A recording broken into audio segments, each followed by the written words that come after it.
Boa noite aos amigos, às nossas queridas irmãs. Temos hoje aqui o texto da lição número 40, do livro conosco. Fazemos então a leitura. É isso, Ivo, depois você fará o comentário. Em preparação. Trata-se de uma carta de Paulo aos Hebreus. Diz o Senhor: porei as minhas leis no seu entendimento e em seu coração as escreverei. E eu lhes serei por Deus, e eles me serão por povo. É o que diz capítulo 1, versículo 10. Aqui está, portanto, a lição de hoje. Traduziremos o Evangelho em todas as línguas, em todas as culturas, exaltando-lhe a grandeza, destacando-lhe a sublimidade, semeando-lhe a poesia, comentando-lhe a verdade, interpretando-lhe as lições, impondo-nos ao raciocínio, aprimorando o coração e reformando a inteligência, renovando leis, aperfeiçoando costumes e aclarando caminhos. Mas virá o momento em que a boa nova deve ser impressa em nós mesmos, nos refolhos da mente, nos recessos do peito, através das palavras e das ações, dos princípios e ideais, das aspirações e das esperanças, nos gestos e pensamentos. Porque, em verdade, se o céu nos permite espalhar-lhe a divina mensagem no mundo, um dia exigirá nos convertamos em traduções vivas do Evangelho na Terra. Nosso benfeitor Emmanuel, em preparação.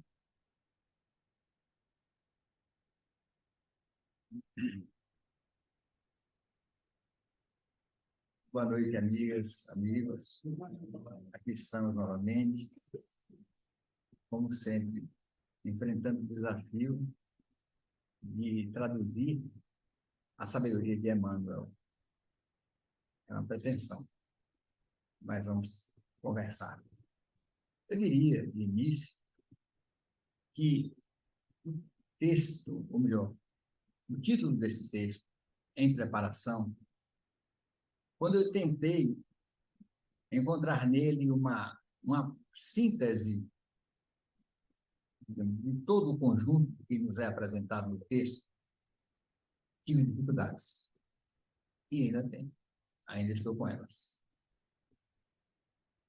Então, para ser honesto comigo mesmo e com todos, vamos tentar conversar por partes, a fim de, quem sabe, poder, assim, algum entendimento nós podemos alcançar e para decifrar o que é em preparação.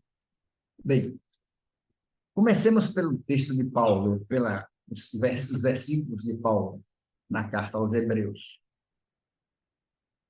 Porei as minhas leis no seu entendimento e em seu coração as escreverei. Isso para poder encontrar um caminho de conversação, já que estamos numa casa espírita e a nossa abordagem tem o viés e a essência da doutrina espírita. Essa expressão de Paulo parece que tem sintonia, tem ligação como um dos ensinamentos do que os Espíritos nos apresentam em O Livro dos Espíritos, através dos diálogos com Kardec, quando Kardec pergunta onde está a lei divina, onde se encontra a lei divina, onde podemos encontrá-la. E os Espíritos dizem, na consciência. Observe como Paulo, já naquela época, nos antecedeu, se antecedeu a nós, se antecedeu aos Espíritos reveladores, já nos dizendo uma coisa semelhante. Naquela ocasião, ou naquela oportunidade dos contatos de Kardec com os Espíritos, Kardec foi mais à frente, porque ele disse o seguinte, ora, se essa lei está na consciência de todos nós, de todas as criaturas de Deus, por que ela ter que ser sido explicada ou trazida por outros reveladores, por reveladores posteriores? Os Espíritos dizem porque nós sempre trazemos ela na consciência, mas nós esquecemos. O homem esquece, o espírito reencarnado sempre esquece. Então, Deus, na sua misericórdia, sempre enviou, periodicamente, ao longo dos séculos, dos milênios, emissários, o que, na linguagem da época, profetas, que vieram revelar tais e tais aspectos, a depender da cultura de cada povo, no seio de cada nação, como o caso dos hindus lá atrás, depois dos egípcios, e por aí vai. Bem, mas aí Kardec pergunta, ainda conversando sobre Paulo, Kardec pergunta, bem, se vieram tantos e tantos reveladores, mas houve também aqueles que vieram, mas também não cumpriram bem a tarefa. Sim, teve aqueles que vieram, fizeram alguma coisa, deram a sua contribuição de alguma maneira, mas também se equivocaram. Então, nem todos trouxeram a verdade na sua extensão, mas trouxeram a sua contribuição. E qual, então, insiste Allan Kardec, qual, então, aquele que nós podemos tomar como exemplo, modelo e guia para nos conduzir com segurança na nossa caminhada evolutiva? E os Espíritos respondem sem meias palavras e sem demorar nada, nem segundo, nem fração de segundo, veio de Jesus. Então, Jesus foi eleito, foi apontado pelos Espíritos como aquele que efetivamente foi enviado por Deus para ser o farol e guia da humanidade terrestre. Bem, aí eu já faço alguma ligação com o texto de Emmanuel, porque ele começa dizendo, traduziremos o Evangelho em todas as línguas. E aí vai. Quando ele fala no Evangelho, ele está se referindo, então, está fazendo a ligação com Jesus, o profeta maior de todos os tempos que Deus enviou. Então, o centro do discurso de Emmanuel aqui está relacionado ao Evangelho de Jesus. Aí ele vai dizer, em todas as línguas, em todas as culturas, procurando nos dizer que o Evangelho esteve presente, sempre esteve no seio da humanidade em épocas mais diversas, através das diversas culturas, das diversas línguas, e conforme a capacidade de cada povo, a evolução de cada povo, a cultura de cada povo, ele esteve presente. E ao longo do tempo, os homens foram com isso, na convivência, no conhecimento da doutrina do Evangelho, das leis de Deus. Lembremos que o ponto de partida são as leis divinas. Jesus disse que veio para poder cumprir a lei. Então, ele veio, é uma reafirmação, né? Ele veio, das suas palavras, é uma reafirmação de que ele está se referindo às leis de Deus, às leis morais. Observamos essa discussão de Kardec, discussão no bom sentido, com os espíritos, está contida nas leis morais. Aí, vemos que Emmanuel estende o olhar para todas as épocas, para todas as culturas da humanidade, todos os conhecimentos em todas as épocas, e dizer que esse evangelho foi traduzido e comentado, etc., nos traz a todos nós, trouxe às pessoas de maneira geral e continua trazendo enriquecimento de conhecimento, a possibilidade de desenvolver a inteligência, aprimorar o discernimento, aprimorar, digamos assim, a cultura, aprimorar os sentimentos. De maneira que, nesse digamos, no tratar de tudo isso, ao conhecer tudo isso, ao lidar com tudo isso, nas gerações sucessivas, também vai refletir nas leis humanas. E nós sabemos que depois que o Evangelho veio por Jesus, então foi conhecido pelo mundo ocidental, as leis humanas começaram a sofrer a influência dele, os códigos humanos, né? A começar, por exemplo, nós temos, como o próprio Jesus fala, ouvi dizer, ouvido aos antigos, olho por olho, dente por dente. Eu venho dizer, né, que não é bem assim, né?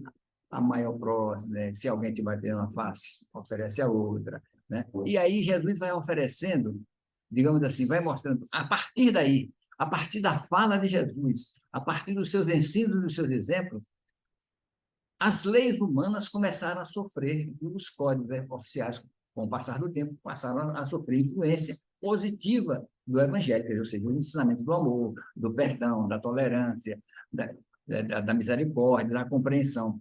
Observemos que as leis, a partir do olho por olho, dente por dente, observando que até uma certa época, já na época cristã, na era cristã, havia ainda a pena de morte, havia, por exemplo, aquela leis mais rigorosas. De certo modo, hoje existe a pena de morte, mas é uma coisa anacrônica, só em povo de mente muito reduzida, infelizmente, em países civilizados não existe pena de morte, mas é uma visão muito anacrônica em termos de espiritualidade. Então, essas leis divinas passaram, então, a ter essa influência, enriquecendo o patrimônio cultural, o patrimônio, digamos, de valores de todas as pessoas, de todos os povos. Mas tem o mais. E o mais vem mais à frente aí, né? O mais com mais, dá o quê? Vem o mais aí que diz assim, mas virá o momento em que a Boa Nova, ou seja, o que é a Boa Nova? A lei divina abordada sob a ótica do amor. A segunda revelação, lembrando, aí voltemos à doutrina espírita. A doutrina espírita nos diz que existem 3 grandes revelações, considerando a cultura ocidental. A primeira com Moisés, a segunda com Cristo, a terceira com a doutrina espírita. Então, a revelação da lei veio por etapa, e segundo as possibilidades da condição de cada criatura.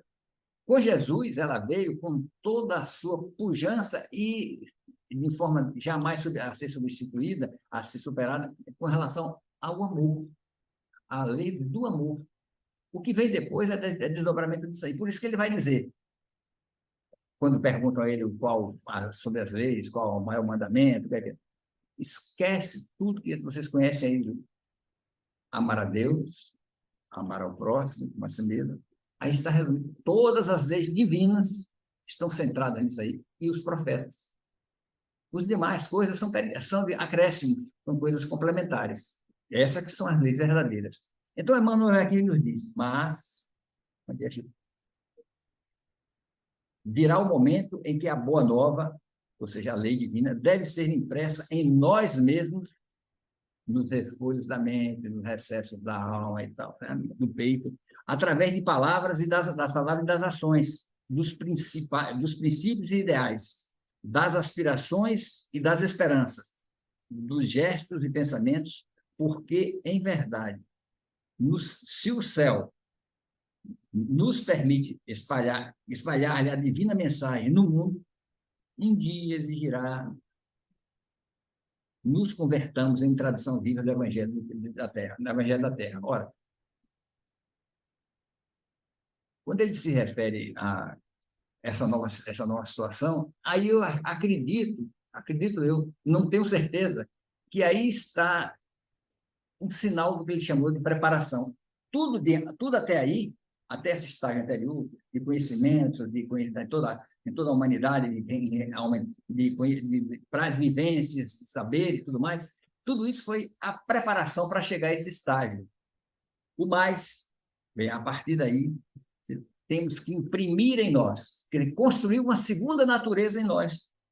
É traduzir o Evangelho nas nossas atitudes em todos esses aspectos, nossas palavras, nossas ações, respirar Evangelho, falar Evangelho, pensar Evangelho, piscar Evangelho, tudo é Evangelho, ou seja, lei divina na veia, né? lei divina na veia.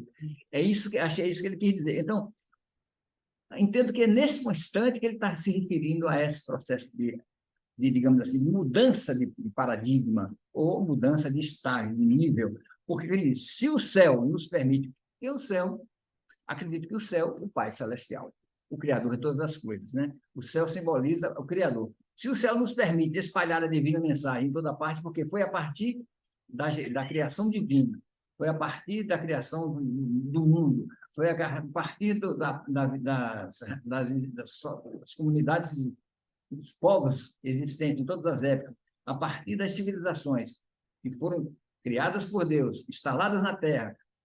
Jesus, vamos colocar Jesus como o emissário divino, promoveu tudo isso aqui na Terra. A partir daí, foi permitido por essas ações direcionadas de cima para baixo, digamos. Aqui, a mensagem de Deus, o evangelho, fragmentado ou não, ou então sintetizado como Jesus trouxe, fosse espalhado por toda parte, um dia exigirá, o Pai Celestial exigirá em nós que nos convertamos em traduções vivas do Evangelho da Terra. Aí vamos lembrar uma expressão de Paulo, porque Paulo aqui tem uma coisa de cartas vivas do Evangelho. Tem mais ou menos uma expressão de Paulo, não sei exatamente, mas o próprio Paulo que vai dizer, ele numa carta, não sei se é aos Coríntios, ele fala aos seus irmãos da igreja, da possibilidade que eles se constituem, nós, de cristãos da época, seriam umas cartas vivas da mensagem do Cristo. Não cartas escritas com tinta, mas escritas nas paredes, nas carnes do coração, tá? Do corpo, do interior. Ou seja, ele procura mostrar que eu acho que, olha a conexão de Paulo com o que Emmanuel está dizendo. A conexão. Então, eu creio que sabemos que Paulo é fã de carteirinha de Emmanuel. Aliás, Emmanuel sempre foi fã de carteirinha de Paulo. Por isso ele conhece muitas entranhas do pensamento de Paulo, e às vezes ele fala e a gente não alcança, porque a gente é muito ainda analfabeto em relação à sabedoria de Paulo. Consequentemente, precisa saber se alcançar tudo que Emmanuel quer dizer. Então, quer dizer, esse estágio em que nós teremos que atingir, um dia exigirá nos convertamos em traduções vivas do Evangelho da Terra. Quando isso, meu Deus? Quando isso vai acontecer conosco? Mas vamos alimentar a esperança, né? Eu acredito, talvez, se não formos muito exigentes, encontremos referências dessa natureza ainda na própria Terra. Quem sabe em Francisco de Assis seja uma referência viva desde o que Paulo, do que Emmanuel quer dizer isso. Francisco de Assis, o próprio Paulo foi, quer dizer, não sou eu quem vive, é o Cristo que vive em mim. Ele já irradiava em si, nas suas ações e tudo mais, ele já irradiava assim, o pensamento do Cristo, os sentimentos do Cristo. Além de Paulo, além de Francisco de Assis, que eu citei, podemos encontrar outros. Eu me recordo, Gil, você que conhece, gosta muito de Roden, e lendo um prefácio de Roden sobre o Albert Schweitzer, ele falando da grandeza de Albert Schweitzer, e vai falando que foi um homem que viveu no século XX. Então, ele diz assim, no século XX também tiveram os seus santos, dois verdadeiros santos, Gandhi e Albert Schweitzer. Então, nós poderíamos, quem sabe, homens como esse, poderíamos recolher a Teresa de Calcutá, um Allan Kardec, por que não? Um Chiquinho, nosso Chiquinho aqui perto, aqui, um mineirinho aqui, quem sabe? Então, eu acho que é isso que Emmanuel quer nos estimular, a que nos preparemos para, mais rápido que for possível, dentro das nossas possibilidades, cheguemos a essa condição de fazer essa virada, sair da condição do que aprende, do que conhece, do que se enriquece de conhecimento, que é importante, cresce em termos de base, de valores, mas que isso se traduza depois em células dentro de você mesmo, ou nos átomos que compõem a sua vida espiritual. Isso vem e aí se reflete na vida humana, na relação com o próximo, na relação, enfim, na vida em si que nós vivemos, nos compromissos que temos perante a lei de Deus. Portanto, meus irmãos, em preparação, eu não entendi bem, não. Mas fica a provocação para que todos leiam a mensagem 40 deste livro com nós e tentem descobrir, porque eu queria uma explicação melhor. Eu peço a Emmanuel desculpas, mas digo a ele que ele não podia ser tão exigente assim com a gente. Uma boa noite a todos. Muita paz.